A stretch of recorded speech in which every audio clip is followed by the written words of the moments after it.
Alors la tour Eiffel qui lévite, c'est une vraie tour Eiffel qui va léviter devant la grande tour Eiffel de Paris. C'est une façon pour nous les chercheurs de parler d'un effet, la supraconductivité, qu'on étudie beaucoup en laboratoire et qui nous passionne. Alors cet effet, je vais vous le montrer en direct, que vous voyez ce dont il s'agit. On prend un aimant, ici, tout à fait banal, et on va l'approcher maintenant d'une pastille noire, qui elle-même, vous voyez, est dans de l'azote liquide, c'est-à-dire énormément refroidie. Elle est à moins 200 degrés.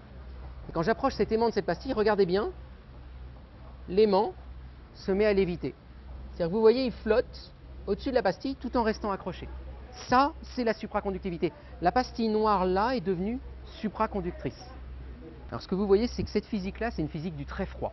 Donc on a besoin d'énormément refroidir ces supraconducteurs pour qu'ils fassent léviter les aimants. Alors derrière ça, en fait, ça se cache une physique passionnante qui est la physique quantique. C'est-à-dire que tous les électrons se mettent ensemble, forment une espèce d'immense vague qui tourbillonne et qui repousse l'aimant. C'est ça qu'on étudie dans les laboratoires.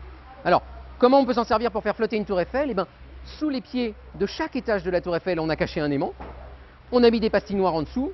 On fait une grande fontaine d'azote liquide.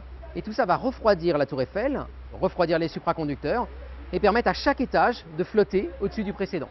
Et donc avec ça, on a une tour Eiffel qui lévite en face de la grande tour Eiffel. Et c'est ce qu'on fera notamment, non seulement à la tour Eiffel, mais aussi à la Cité des Sciences, pendant toutes les vacances de la Toussaint, où là, les médiateurs, les chercheurs vont venir à la rencontre du public, faire du théâtre, des animations, des spectacles pour enfants, pour vous montrer vraiment ces manips-là en direct et vous montrer comment on peut les utiliser, d'abord pour s'amuser, et puis aussi pour parler de physique, une physique originale et qui nous passionne en tous les cas.